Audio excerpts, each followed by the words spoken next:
هي الحلقات تحفظني بآيات من القرآن، هي الحلقات تملأني بحب المصطفى العدنان، هي الحلقات تحفظني بآيات من بسم اللہ الرحمن الرحیم۔ صرف سے متعلق درس کا سلسلہ جاری تھا، اسی سے متعلق آج مزید کچھ جاننے کی کوشش کریں گے۔ ہم نے آخری سبق میں اس بات کو جاننے کی کوشش کی تھی کہ صرف کی تعریف کیا ہے اور اس کا موضوع، غرض اور غایت کیا ہے اس کی۔ آج مزید صرف سے ہی متعلق کچھ باتیں جاننے کی کوشش کریں گے۔ آج کا جو موضوع ہوگا وہ لفظ کی اقسام اور لفظ کی تعریف اور مزید اس کی کچھ اقسام کے بارے میں۔ ابتداً یاد رکھیں کہ لفظ جو ہے، لفظ کہتے ہیں اس چیز کو کہ جس کا انسان تلفظ کرتا ہے۔ اس کی تعریف یوں کی جاتی ہے کہ ما یتلفظ بہ الانسان، یعنی لفظ وہ ہے کہ جس کا انسان تلفظ کرتا ہے۔ اب جو کچھ بھی میں کہہ رہا ہوں اس کو لفظ کہا جائے گا۔ اسی طریقے سے عربی میں کوئی گفتگو کر رہا ہے اس کو بھی لفظ کہا جا رہا ہے، انگلش میں کوئی گفتگو کر رہا ہے اس کو بھی لفظ کہا جاتا ہے۔ تو جو کچھ بھی انسان تلفظ کرتا ہے اس کو لفظ کہا جاتا ہے۔ اگر ایک سے زیادہ الفاظ کہے جا رہے ہوں تو ان کو ہم اردو میں الفاظ کہہ دیتے ہیں۔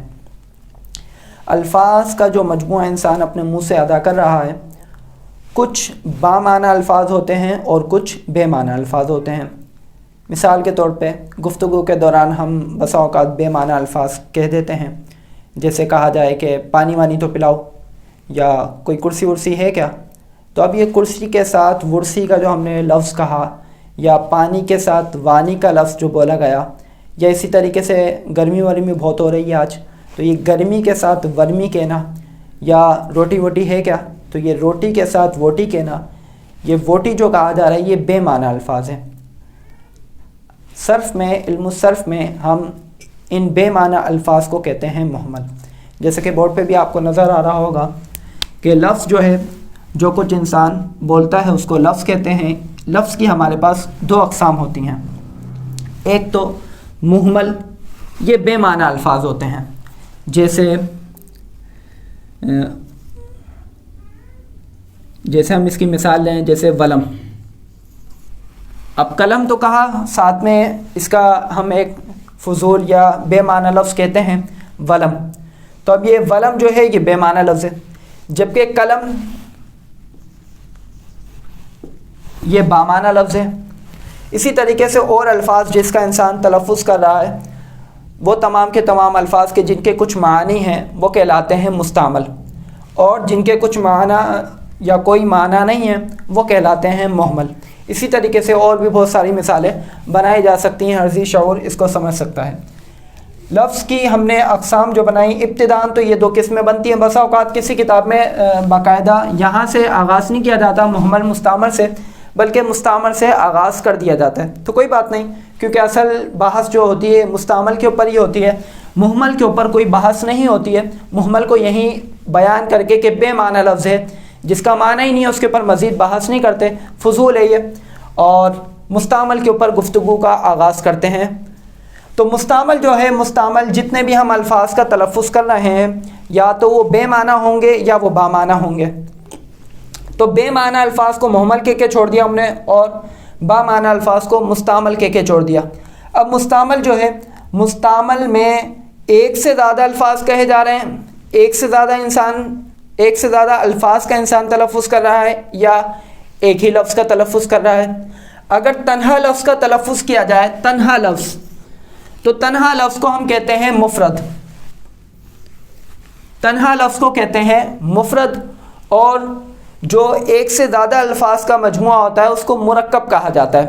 اگر سوال کیا جائے کہ یہ اتنی لمبی جو میں نے تقریر کی یہ کیا ہے، تو یہ الفاظ کا مجموعہ ہے۔ دو یا دو سے زیادہ الفاظ کا مجموعہ ہے تو اس کو مرکب کہا جائے گا۔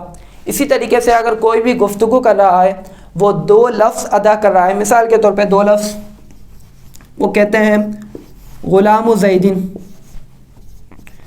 اب غلام زیدن کہا گیا، غلام زیدن، تو اب یہ غلام ایک لفظ، زیدن دوسرا لفظ، تو دو یا دو سے زیادہ الفاظ کا جو مجموعہ ہوتا ہے اس کو کہا جاتا ہے مرکب۔